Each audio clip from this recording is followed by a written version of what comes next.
The Hurt Locker, Part 2, is the fifth episode of the sixth season of the American musical television series Glee, and the 113th overall.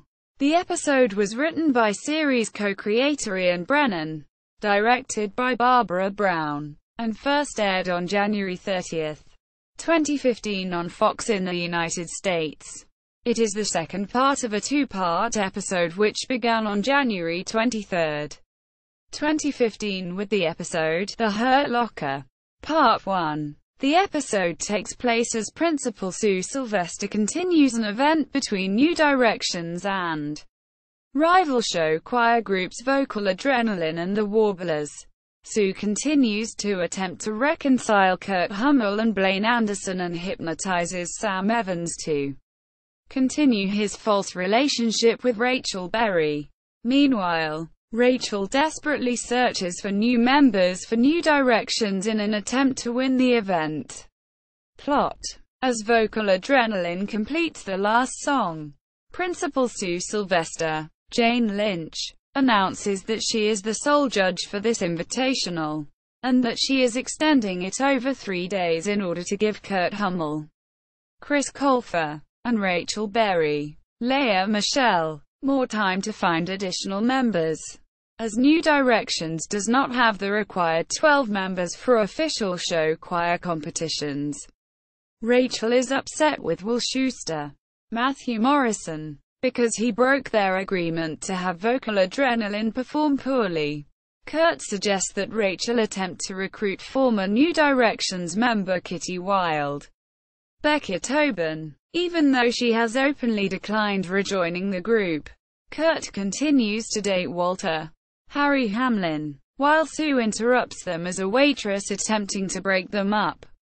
Sue tells Becky Jackson, Lauren Potter, that she plans on trapping Kurt and former fiancé Blaine Anderson, Darren Criss, in a small enclosed space to force them to reconcile. Rachel tries to persuade Kitty to rejoin New Directions, but she is heartbroken over her previous memories there. As the Warblers perform, Kurt and Blaine get trapped in a fake elevator. Sue re-hypnotizes Sam Evans, called Overstreet, to convince Rachel to use horrible songs for their performance. The next day, Kurt and Blaine are still missing, and Sam, under hypnosis, gives the songs to Rachel while professing his love for her. Rachel snaps her fingers to break his trance, and asks Sam to search for Kurt and try to find some new singers. In the elevator, Kurt and Blaine are met by a doll resembling Sue and Billy the puppy, who reveals that Kurt and Blaine must kiss passionately in order to escape. Kitty has a change of heart, agrees to rejoin New Directions, and helps Rachel hack into Sue's computer to access a secret music playlist that Sue is emotionally attached to. Sam meets up with Spencer Porter, Marshall Williams, and attempts to convince him to join New Directions. After a discussion with policeman and former coach of the Haverbrook Deaf Choir Dalton Rumba, Michael Hitchcock, Rachel convinces Jane Haywood, Samantha Marie Ware, Roderick, Noah Guthrie, Mason McCarthy, Billy Lewis Jr., and Madison McCarthy, Laura Dreyfus, to trust her last-minute change of songs. As Spencer finally agrees to join New Directions, Rachel and Will apologize to each other as they realize Sue was behind the attempts to break them apart. New Directions begins their performance as Kurt and Blaine kiss passionately to allow them to be freed. The songs touch Sue's emotions to the point where she announces New Directions as the winner of the Invitational, with Vocal Adrenaline in second place, and the Warblers in third place. Vocal Adrenaline's leader Clint Max George blames Will for the losing and vows to take action. Sue tells Will that the songs also purged her anger for Will. Kurt and Blaine confront Sue over the kidnapping and state that it only helped them get over any resentment they had over their breakup. Back in her storage unit, Sue reveals to Becky that these events were all part of her ongoing plan as New Directions celebrate their victory.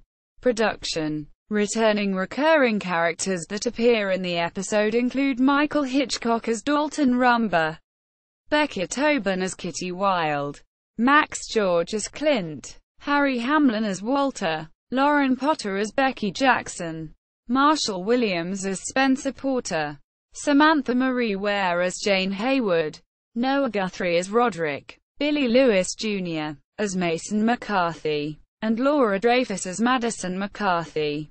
Also in this episode, Kitty and Spencer are admitted as members of New Directions. The episode features 5 musical cover versions: My Sharona by The Knack and You Spin Me Round Like a Record by Dead or Alive is sung by the Warblers. It Must Have Been Love by Roxette is sung by Tobin and Williams with New Directions.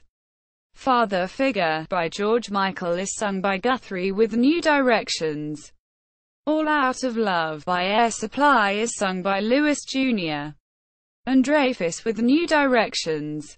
Accompanying the music from this episode, the EP Glee. The music, The Hurt Locker, Part 2 was released on January 30, 2015. Reception. Ratings. The episode was watched by 1.85 million viewers and received a 0.7 rating, to share in the adult 18 to 49 demographic. Critical response. Lauren Hoffman from Vulture said about this final season that, if Glee looks like YOLO-style television written by a bunch of people with nothing to lose, that's because, at this point, it absolutely is. Christopher Rogers from Hollywood Life believed the kiss between Kurt and Blaine was more than just a fake kiss, describing it as a hot make-out session. The A.V. Club's Brandon Nowak panned the episode, stating that the episode ultimately just does whatever the fuck it wants. Miranda Wicker from TV Fanatic had a mixed review of the episode and said, "I've basically given up on this show, even kind of being grounded in reality after this ridiculous Sue loves Klaine story. And yet I still find myself rooting for a ragtag bunch of underdogs." Quote, The Hurt Locker, Part 2, on IMDb. The Hurt Locker, Part 2, at TV.com.